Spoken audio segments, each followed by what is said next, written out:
All right, so today I'm going to be removing replacing this sway bar end link here. All right, I'm going to remove this sway bar end link, and this is the top section, or the top part right here on the driver's side front of the car. So that nut is 15 millimeter, and there's a 5 millimeter hex wrench cutout in the center there to hold the shaft of the bolt so to keep from spinning while unbolting the nut. So I'm just going to try to break that nut free with my impact. Oh, came right off. I did use penetrating oil on that yesterday, so 24 hours ago, and also just a few minutes ago on that thing, so that was easy. All right, so that's the top part. Now the bottom part is going to be quite a bit more difficult to get access to because the nut is on the back side and I don't have any space to get my impact wrench in there. So what I'm going to do is to go to the other side and undo the top part on that side as well, and then that I'm hoping will allow me to swing the sway bar upward just slightly. Then I can have enough space to get my impact wrench on the back on the nut on that thing. Okay, here I am on the passenger side. All right, that was easy. I've also had this thing off of here before. Got it. Good. It worked. Perfect.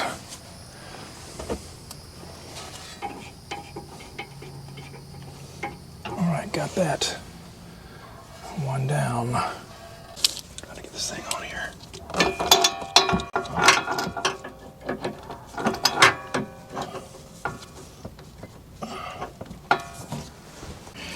Yes or no? Oh, man.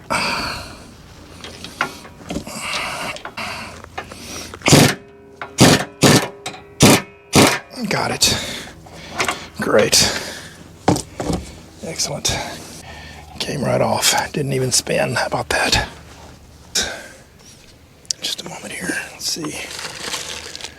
The Zerks. Yeah, the Zerk's already screwed in there. I will just get a wrench out to make sure that they're snug in place, but the Zerk fittings are in there. This is going to go in here like so. So this Zerk's going to be facing out over here. I don't know if I can get a grease gun on that. That's going to be pretty tight because the drive shaft's in the way. Let me put this in there and see what it looks like. Okay. First, I put the Zerk on the other side, like right there. Okay, it's going to be sitting in there like that. All right, I'm just going to grease these things up while I've got them out of the car. It's just going to be a lot easier. So I'm also going to check these Zerk fittings to make sure they are tight. It's 7 millimeter, so yeah, they're snug. That one's snug. Yep.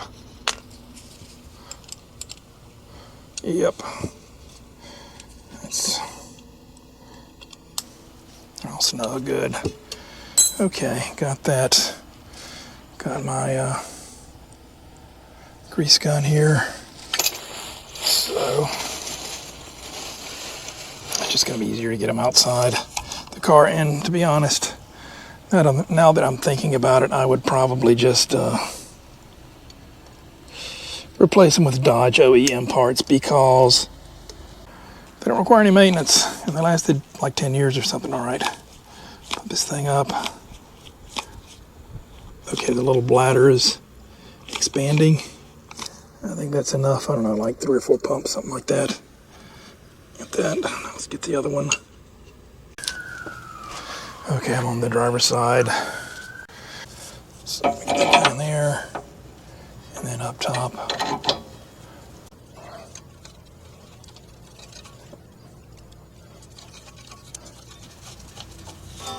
Good. Now the one below.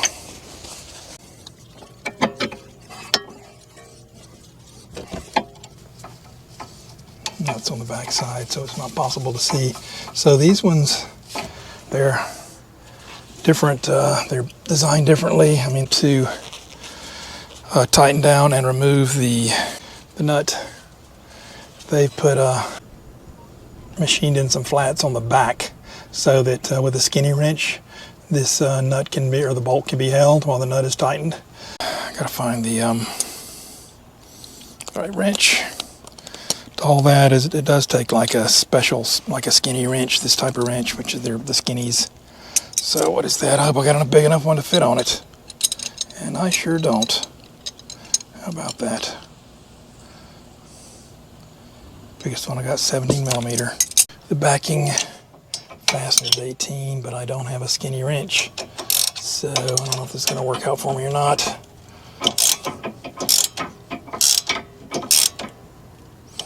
I shouldn't have filled them up. I shouldn't have filled up that grease splatter before I put these in there, because I think that would have given me some extra space to get in there with the wrench too. Without a skinny wrench, to be able to tighten these things down without damaging that bladder. All right.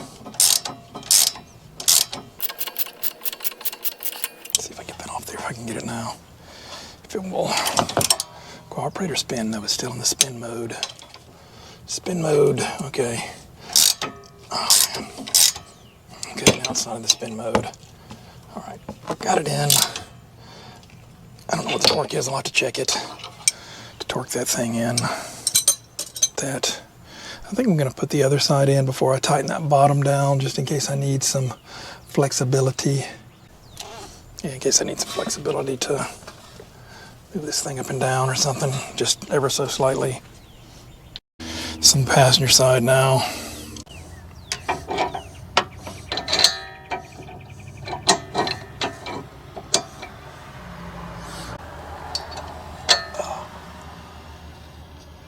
Very good. Get that one started. Great.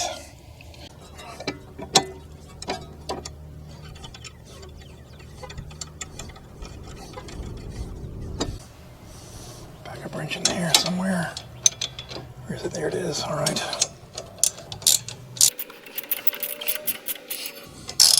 Awkward.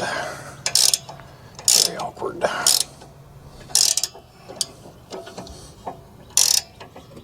But it's working, so I can't complain.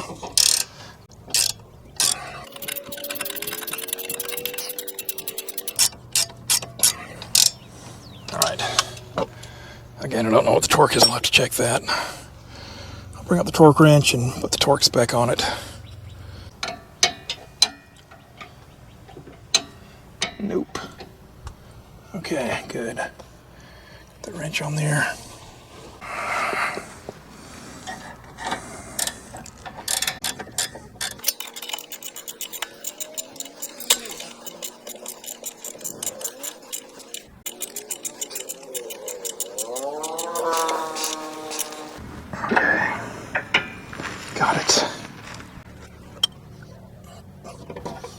Got it. So, I hope I did not damage the rubber bladder, because instead of using a super skinny wrench, which was what I was supposed to use back here, I had this fat wrench. So, in order for the fat wrench to work, it had to be pressed up against that bladder significantly. So, I hope the bladder was not cut when I did that. Could have been a possibility. So, by the way, that one is an 18 millimeter for the backing bolt. All right, I'm back on the driver's side. Got to do that lower one, tighten the lower one. So this thing goes on the back. Is that on the right or no? Yeah, it's, oh, okay. All right, that's that.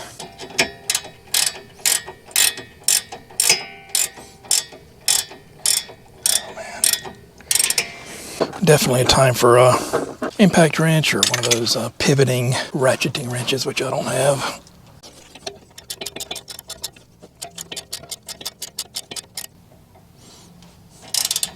I could do for a longer 15 millimeter ratcheting wrench here.